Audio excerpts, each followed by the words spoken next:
Welcome back. Well, there are more job cuts coming for the media sector. Nine CEO David Gyngell looking to cut costs after telling staff the environment remains difficult.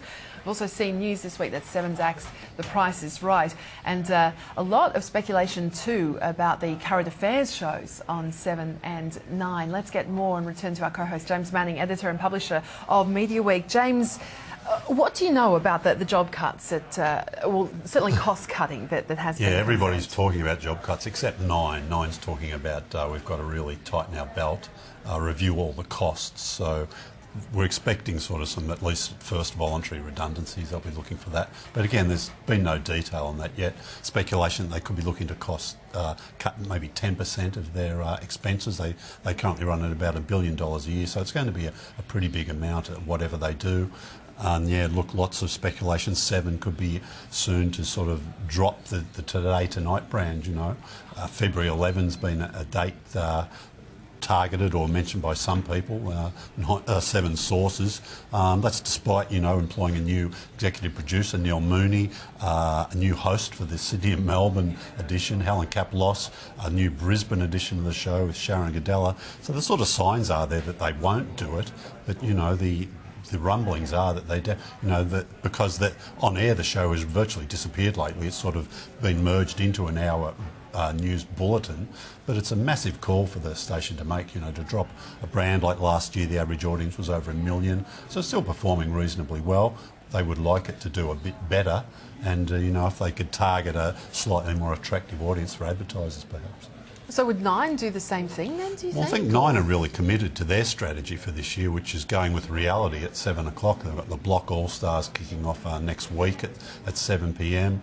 They've got a second series of the Block next year. They've just released the cast members for Celebrity Apprentice. That'll go out at 7 p.m, we think, this year too. So, you know, I don't think Nine would do it. They you know, I don't think they need to do it.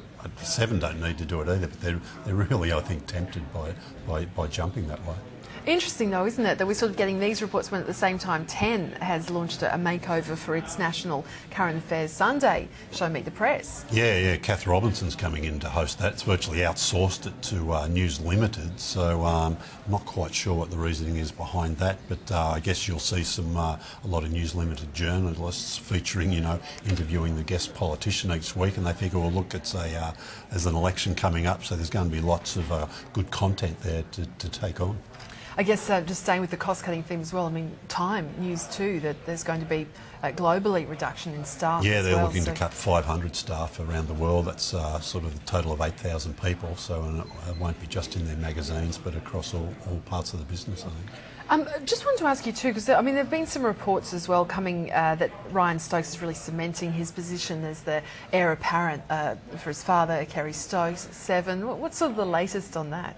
Yeah, again, you know, there's been no sort of firm stuff there. I mean, Ryan's worked in all parts of the business. You know, he looks like he would be a good candidate, but again, it's like with the Murdochs, you know, Kerry doesn't show any signs of wanting to step back from the business. He still seems to enjoy it.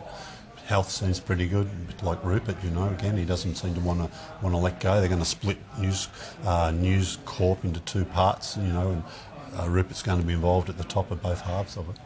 Just in news out of the print sector, David Pemberton's been appointed to edit Adelaide Sunday Mail. Yeah, interesting. He's from Adelaide, and he sort of spends, I think, at the moment, half his time in Adelaide, half his time in Sydney. Of course, he edited the Daily Telegraph for the company. When he stepped down from that, he went on to, I think they launched The Punch was his next role. He's had a editorial role at news.com.au. He'll be giving that up now and spending all his time in Adelaide, focusing on that, but I think he'll also be involved in group editorial decisions, so they're not losing his skills sort of across company-wide. And there's a price rise coming for the Daily Telegraph in Sydney? Yeah, look, first time they've lifted that price in 12 years. One group of people very happy about that, and the newsagents who have been selling this product for over a decade now without getting any increased revenue. Their costs have gone up, so it goes into line with the Herald Sun down in Melbourne, which is already at $1.20.